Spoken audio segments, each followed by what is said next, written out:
Bienvenidos a una nueva emisión de Es Así y Punto. Mi nombre es José del Valle.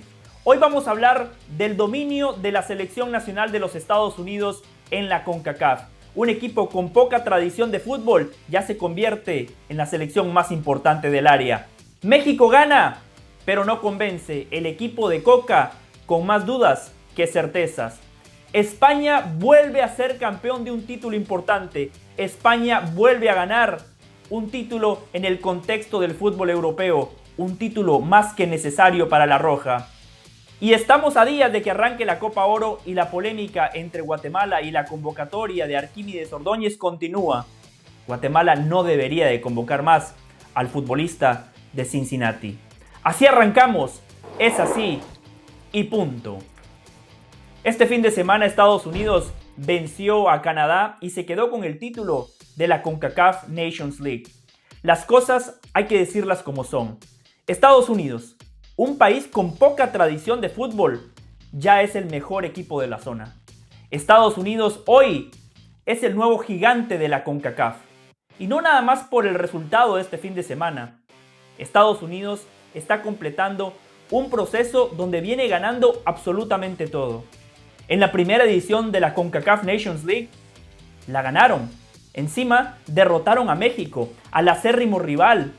Le ganaron al rival de todas las horas. En una edición más del clásico de la CONCACAF, Estados Unidos se quedó con ese título. Meses después, Estados Unidos también ganó la Copa Oro de 2021. Y lo más importante, en el pasado mundial, de todas las selecciones de la CONCACAF, la única que pudo clasificar a la siguiente ronda fue la selección de las barras y las estrellas. Después, es cierto, Van Gaal le dio un repaso táctico a Berhalter y el equipo de Países Bajos avanzó a la siguiente ronda. Pero por lo menos Estados Unidos fue el único equipo de la CONCACAF que sacó la cara por el área. Arranca este nuevo proceso rumbo al Mundial de 2026 y Estados Unidos se vuelve a quedar con la CONCACAF Nations League. Un torneo que acaba de arrancar, pero en sus dos ediciones el común denominador es Estados Unidos levantando la copa. Además, le ganaron a México en la fase previa y terminaron derrotando a Canadá, una selección que tuvo una gran eliminatoria rumbo a Qatar. A estas alturas, nadie puede discutir el crecimiento que ha tenido la selección nacional de los Estados Unidos.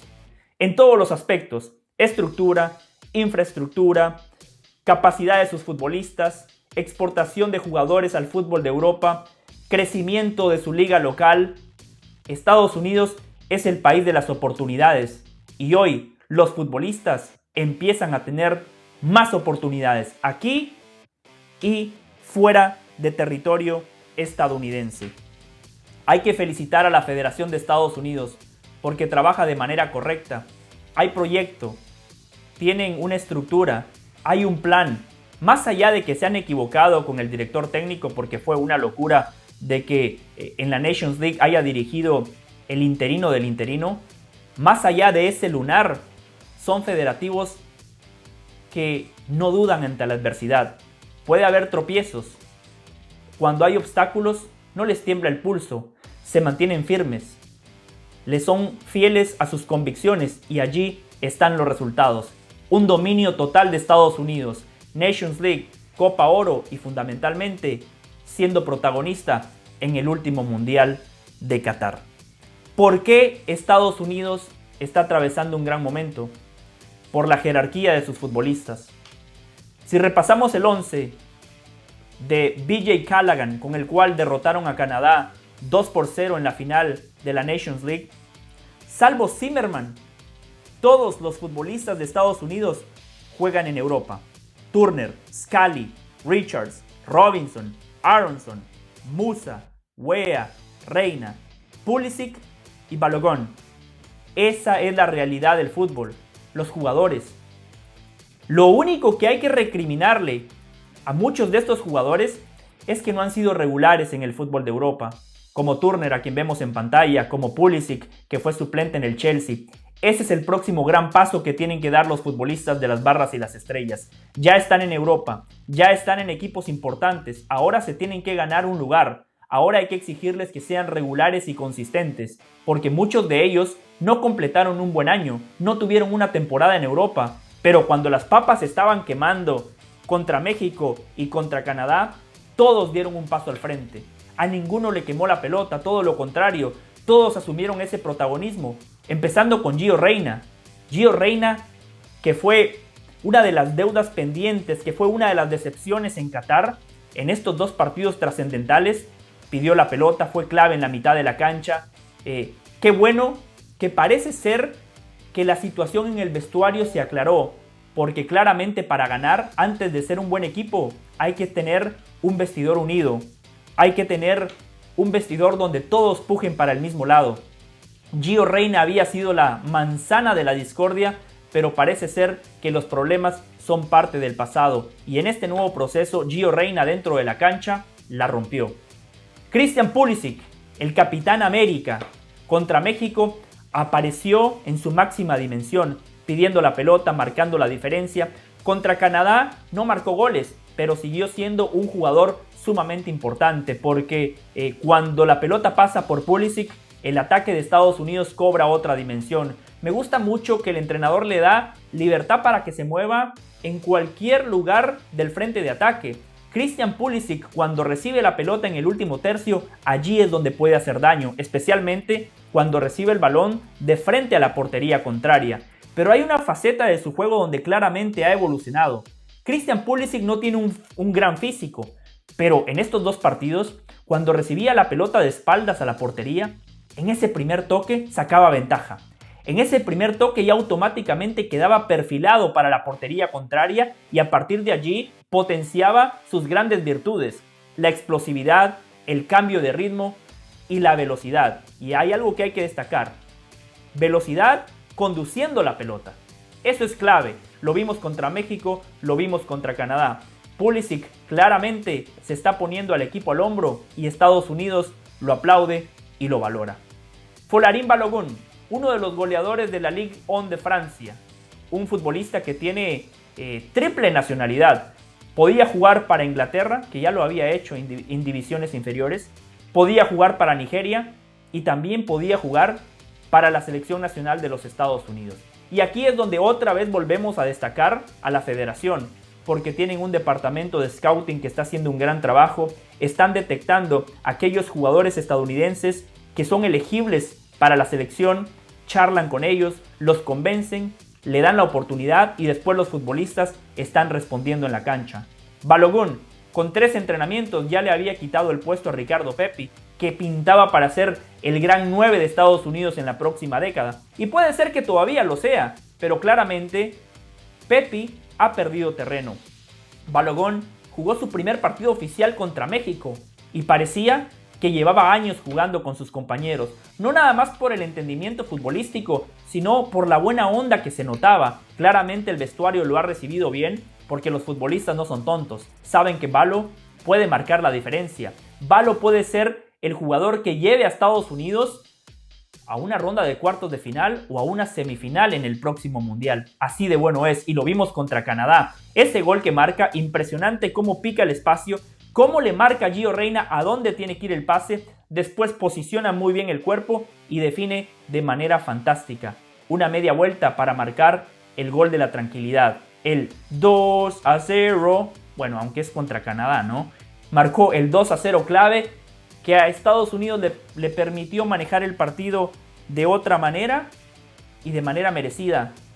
El equipo de BJ Callaghan se queda con el título de la Nations League de CONCACAF. Un pequeño paréntesis, hay que destacar lo de Canadá. Van por el camino correcto, tienen proceso. El técnico Herman, el inglés, lleva muchísimos años trabajando en el país canadiense. Primero dirigiendo a la selección femenina y ahora dirigiendo a la selección mayor.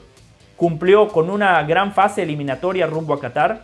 En Qatar, Canadá jugó muy bien, pero le faltó contundencia, le faltó peso específico y por eso después de 3 partidos se tuvieron que regresar a casa. Pero Canadá va por buen camino. Tienen que seguir construyendo. Tienen a Alphonso Davies, el mejor futbolista de la zona. Más allá de que ayer contra Estados Unidos no tuvo un buen partido, También me parece que cuando lo cambian de perfil, perdió un poquito de punch. Me parece que no jugó en la posición donde mejor potencia sus virtudes. Pero sabemos la calidad de Alphonso Davies, un tipo que tiene un talento diferente. Alphonso Davies parece un futbolista de otra confederación. Perfectamente podría estar jugando en la UEFA o en la Conmebol. Así de bueno es Alphonso Davies. Canadá tiene que encontrar una posición donde él pueda marcar más la diferencia. Y Canadá tiene delanteros importantes, Jonathan David, Larin. Canadá tiene que seguir en línea ascendente, tiene que seguir trabajando, progresando. Me parece que va a ser una selección que tiene muchas chances de ganar la Copa Oro, la cual sería la segunda en su historia. Ganaron una en el año 2000. Tienen una gran oportunidad de hacer historia. Tienen que aprovechar que México llega dolido, que México llega con dudas y que Estados Unidos está enviando a Copa Oro un equipo B, un equipo alternativo. Así que Canadá tendrá chances de ganar la Copa Oro. Pero volvemos a Estados Unidos. Aquí hay que celebrar el fútbol de los Estados Unidos, porque no nada más ganan, hay que celebrar cómo ganan. Un fútbol moderno, un fútbol europeo, rápido, vertical, dinámico, futbolistas físicos pero técnicamente bien dotados, un equipo que asume el protagonismo de los partidos, que le gusta atacar, que proyecta sus laterales. Estados Unidos se puede convertir en una gran potencia mundial porque tiene algo a su favor. Estados Unidos en unos años puede ser lo que hoy es Francia, una selección que se nutre de futbolistas que han nacido en distintos países o futbolistas que nacen en Estados Unidos pero que tienen ascendencia de otros países. Y ya lo vemos en esta selección. Serginho Dest, nacido en Países Bajos. Balogun, más allá de que nació en Estados Unidos, a los 2 años se fue a Inglaterra. Estados Unidos es un país de inmigrantes. Se han dado cuenta de ello y por eso Estados Unidos puede marcar la pauta en la próxima década. Este fin de semana, en Estados Unidos celebramos el Día del Padre.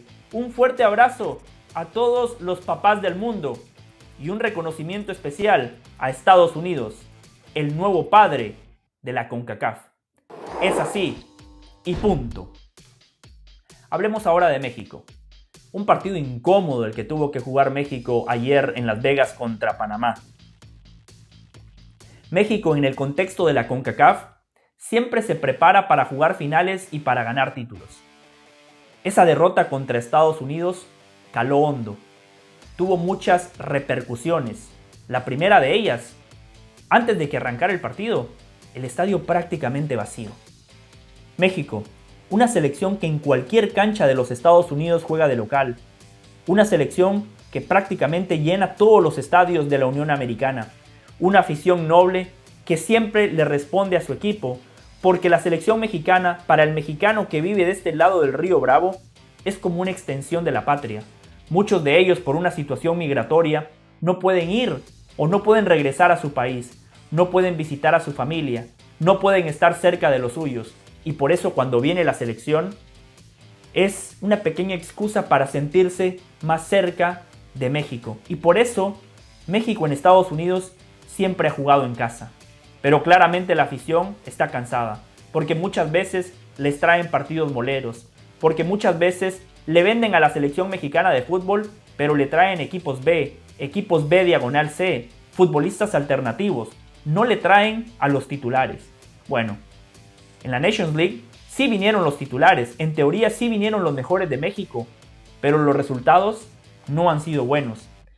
El mexicano se está hartando, porque históricamente México fue más que Estados Unidos. Prácticamente en todos los deportes Estados Unidos es una potencia. Estados Unidos supera no nada más a México, a Latinoamérica, y lo vemos en los Juegos Olímpicos. Pero en el fútbol era de Latinoamérica, el fútbol era de México, el fútbol era un deporte donde México era mejor que Estados Unidos. Y en los últimos años Estados Unidos achicó la brecha, trabajando de buena manera, hasta ha superado a México. Y en estos últimos 4 años ahí están los resultados. México perdiendo siempre contra los Estados Unidos. Ya son 6 cotejos donde México no le ha podido ganar al equipo de las Barras y las Estrellas. Encima ha perdido títulos en enfrentamientos directos contra Estados Unidos. 2 Nations League, una Copa Oro, no le pudieron ganar en la eliminatoria. El aficionado mexicano se hartó y la única manera que tiene de protestar es no ir a la cancha. Y ojo, esto le juega en contra a la CONCACAF porque México históricamente ha sido la gallina de los huevos de oro. El negocio se empieza a tambalear. La CONCACAF necesita que México siga siendo uno de los protagonistas del área. De lo contrario, seguiremos viendo entradas en los estadios como la que vimos ayer en el Allegiant, donde por cierto, Estados Unidos tampoco llenó el estadio. Desde lo futbolístico, esta selección mexicana deja muchas dudas. Sí, ganó. Qué importante que era ganar para México. ¿Se imaginan ustedes que México hubiese perdido contra Panamá? Hoy, no sé si Diego Coca hubiese amanecido como el director técnico de la selección mexicana de fútbol. No sé si muchos futbolistas hubieran desertado de la concentración. No lo sé. Más allá de que México no convenció, era importante ganar. No por el tercer puesto.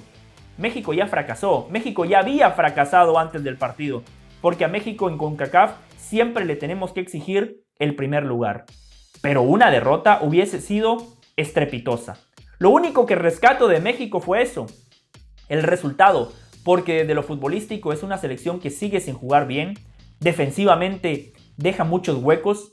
Ayer Panamá le generó muchas oportunidades de gol. Si Panamá hubiese sido contundente, hoy la historia sería otra.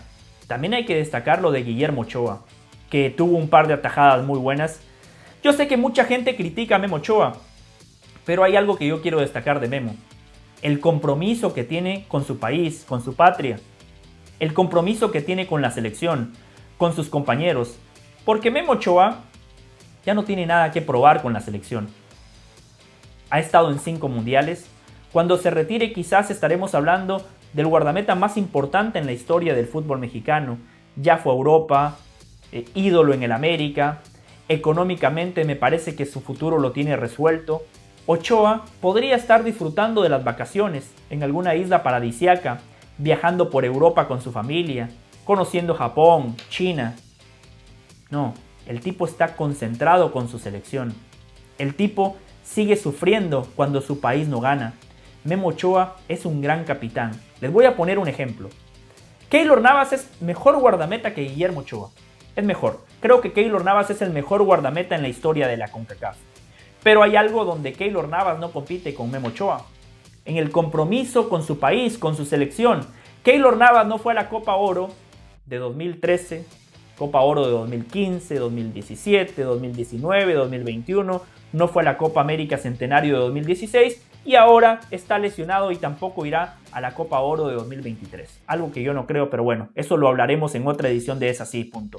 Memo Ochoa sigue estando, aunque lo critiquen, aunque sea la portada del fracaso, aunque sea uno de los responsables, según muchos colegas de la prensa, de la debacle del fútbol mexicano. El tipo sigue estando allí. Luis Chávez, una decepción. Un jugador que a mí particularmente me gusta mucho porque veo todos los partidos de Pachuca, marca la diferencia en la mitad de la cancha, con la pelota sabe romper líneas, ataca muy bien los espacios, aparece en cancha contraria, pisa el área rival, tiene gran disparo de media y larga distancia, es muy dinámico, muy físico y cuando el equipo no tiene la pelota, corre detrás de la número 5, hace recorridos defensivos, apoya a los centrales, a los laterales, es un apoyo constante para el volante de contención. Pero Luis Chávez se quedó en Doha, se quedó en Qatar, fue el mejor futbolista mexicano en el pasado mundial y no apareció, ni contra Estados Unidos y tampoco contra Panamá. Uriel Antuna, ya no lo deberían de convocar más. Santi Jiménez, el gran goleador mexicano en la pasada temporada del fútbol europeo, contra Panamá, no pesó. Hizo una jugada muy buena, donde aprovechó su corpulencia, su potencia, llegó a línea de fondo y cuando tenía 2 compañeros solos, se equivocó en el pase. De igual manera, lo mismo que dije de Henry Martín, lo digo del Chaquito Jiménez. El delantero, el centro delantero de cualquier equipo, en este caso de la selección mexicana de fútbol, necesita de compañeros que le acerquen la pelota. ¿Cuántas oportunidades de gol tuvieron Henry Martín y el Chaquito Jiménez en estos 2 partidos? 0. Entonces, el problema de México no es el centro delantero. El problema de México pasa por la generación de fútbol. Y para finalizar con el tema de México, la diferencia entre Estados Unidos y México no es el entrenador. La diferencia entre Estados Unidos y México son los futbolistas. El panorama no podía ser más claro y al mismo tiempo el panorama no podía ser más contrastante. Estados Unidos jugó esta Nations League con el interino del interino. Hace menos de un mes, Estados Unidos anunció que Hudson había aceptado una oferta del fútbol europeo y que por eso BJ Callaghan se iba a hacer cargo del equipo. Un entrenador que nunca había dirigido un partido como profesional, que siempre se había encargado de ser el analista de video, de ser uno de los asistentes técnicos en el cuerpo técnico de Berhalter. Nunca había tenido la responsabilidad de tomar decisiones. BJ Callaghan dirigió y terminó ganando la Nations League de la CONCACAF. Pero él no la ganó. La ganó Pulisic por ese partidazo que ofreció contra México. La ganó Gio Reyna. La ganó la contundencia de Balogun. La ganó la pelota parada, donde Estados Unidos es una potencia en CONCACAF con ese gol de Richards. La ganó porque los futbolistas estadounidenses, cuando el partido se puso difícil, dieron un paso al frente. Porque de a poco empiezan a tener mucha jerarquía en el contexto del fútbol mundial. Weston McKennie no arruga. Podrá jugar mal, pero nunca arruga. México, por el contrario, tenía a Diego Coca, un entrenador probado, bicampeón con el Atlas, ganó en Argentina con Racing.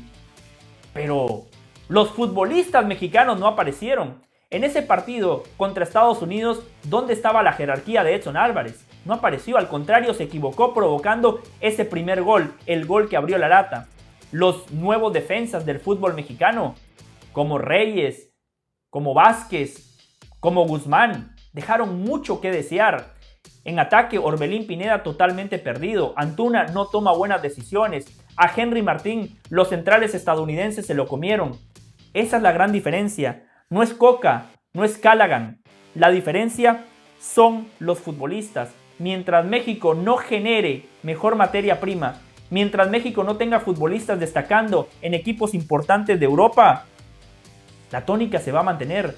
Estados Unidos va a seguir dominando. Que así como decíamos que la afición mexicana le dio la espalda a México en la entrada contra Panamá, también hay que decir que Estados Unidos, jugando de local una final, no pudo llenar el estadio.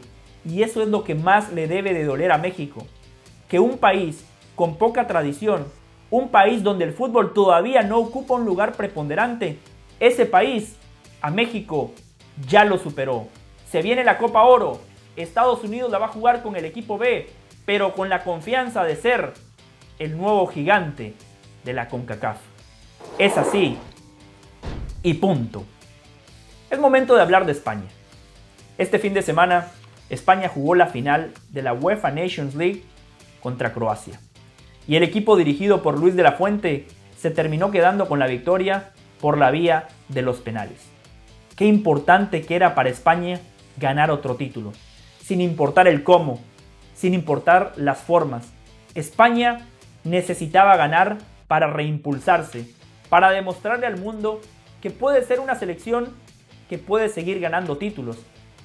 España dominó el fútbol de Europa y del mundo, ganando la Euro de 2008, ganando el Mundial de 2010 y después volviendo a ganar la Euro de 2012. Esos 4 años fueron fantásticos, fueron de ensueño. España no nada más ganaba, sino que gustaba y muchas veces hasta goleaba. El fútbol de España fue imitado en muchas partes del mundo. Muchas selecciones querían jugar como la Roja. Muchos entrenadores copiaban la metodología de trabajo de España, muchas federaciones también. España era el estandarte, era el ejemplo a seguir. Pero después de esos 3 títulos, todo se vino abajo. España se metió en un atolladero, en un tobogán interminable. Un tobogán que arrancó en el Mundial de 2014, donde España no pudo superar la fase de grupos. Esa mala racha continuó en la Euro de 2016, donde España se despidió en la ronda de octavos de final. Vino el Mundial de 2018 y España también fue eliminado en la ronda de octavos de final por Rusia.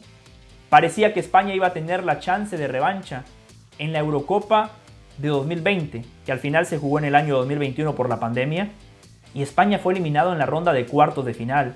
Y en el pasado mundial, después de una fase de grupos impecable, muy buena, donde España parecía que era la selección que mejor jugaba al fútbol, en la ronda de octavos de final, eliminados por Marruecos. España venía en picada. En cuanto a resultados, no en cuanto a fútbol. En cuanto a resultados, España venía mal. Por eso, qué importante es para De la Fuente, para este grupo de futbolistas y para la afición volver a decir: somos campeones. Ganamos la Nations League de la UEFA. Ganamos este título por primera vez en la historia. España respira, fundamentalmente porque lo gana por la vía de los penales.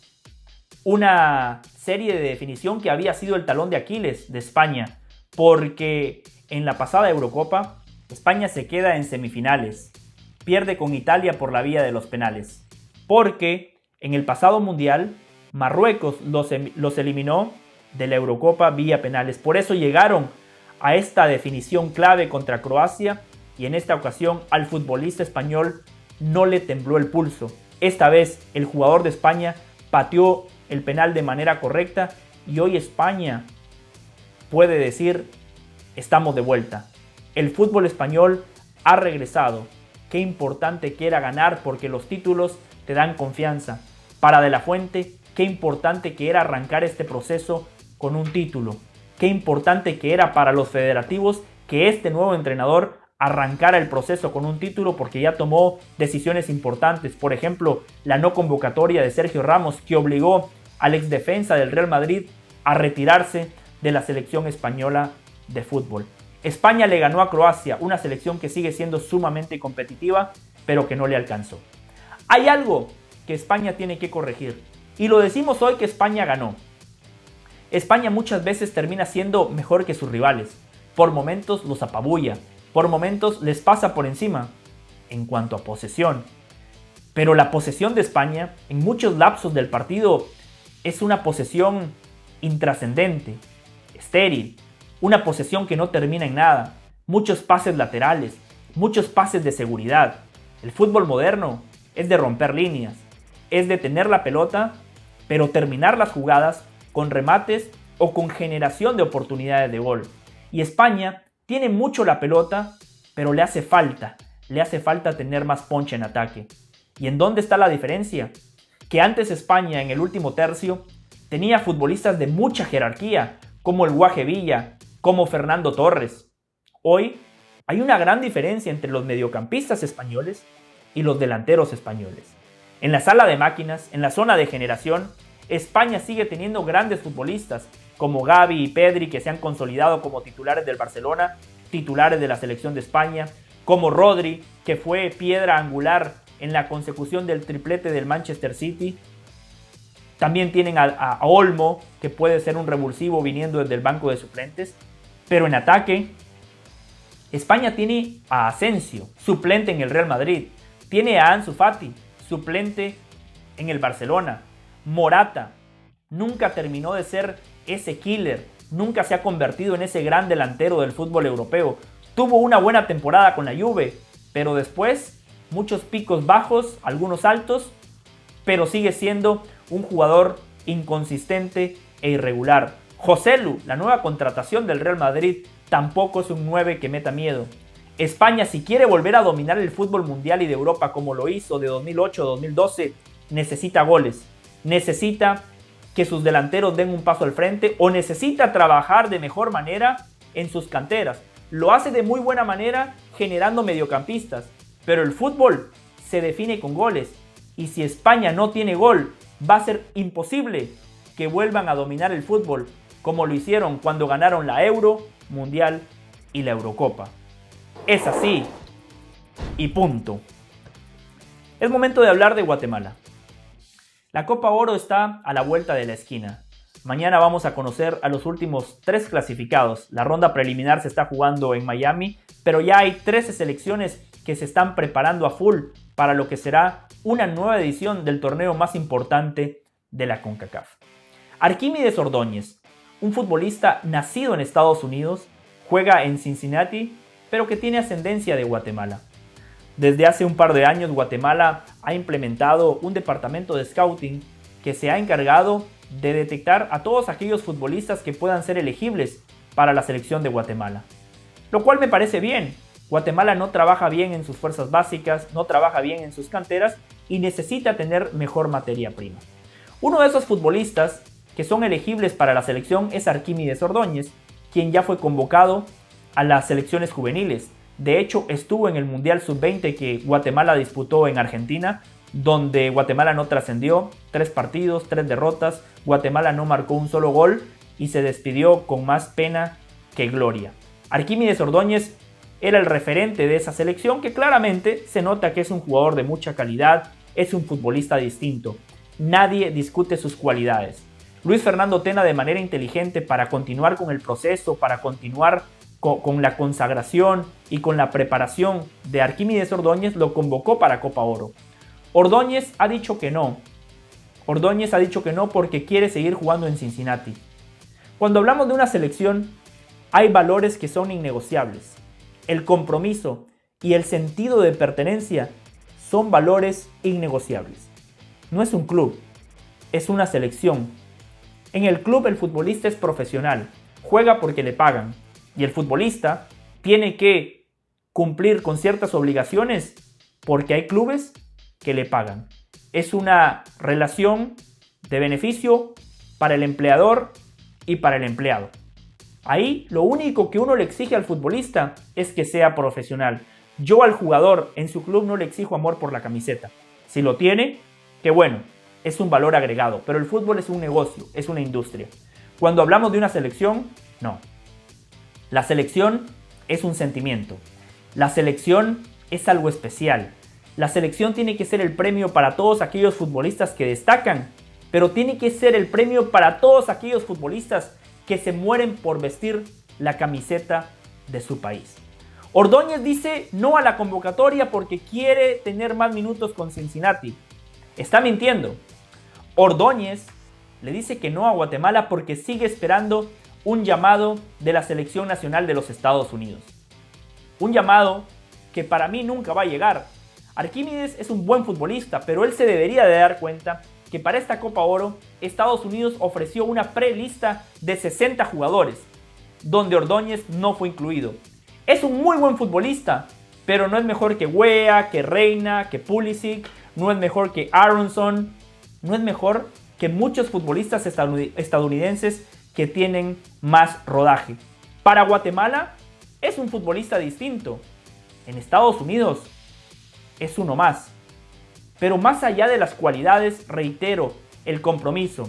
Si Ordóñez le dijo que no a Guatemala, ya está. Trámite cerrado. Fin del debate. No hay que convocarlo más. Porque sí, es un futbolista que puede sumar, pero no es Messi. No es que con la presencia de Arquímedes Ordóñez Guatemala automáticamente se convierta en un favorito para ganar la Copa Oro. Arquímedes Ordóñez no es un jugador que le pueda cambiar la cara a ningún equipo por sí solo. Es un futbolista que puede sumar, que puede marcar la diferencia en algún partido puntual, pero la historia del fútbol de Guatemala no va a cambiar por Arquímedes Ordóñez. Es momento que Luis Fernando Tena y la federación antepongan el grupo. Es momento que el escudo y la selección de un país se haga respetar. A Arquímedes Ordóñez hay que decirles muchísimas gracias por haber participado en el Mundial Sub-20, pero si no tenés el compromiso de venir, mejor no. Como Méndez Line, jugador del Derby County que tiene doble nacionalidad, va a jugar la Copa Oro, él sí aceptó el llamado, también como Herrera, como Rubio Rubín. ¿Cuál es la diferencia entre Arquímedes Ordóñez y este grupo de jugadores que acabo de mencionar? Bueno, la diferencia es muy clara, el compromiso. Arquímedes Ordóñez y la relación con la Selección Nacional de Guatemala tiene que zanjarse de una vez y por todas. No hay que rogarle a ningún jugador, especialmente porque con Arquímedes Ordóñez o sin Arquímedes Ordóñez, el nivel de Guatemala seguirá siendo el mismo. Es así y punto. Muchísimas gracias por la sintonía. Mi nombre es José del Valle. Nos reencontramos el próximo viernes aquí en Es así y punto.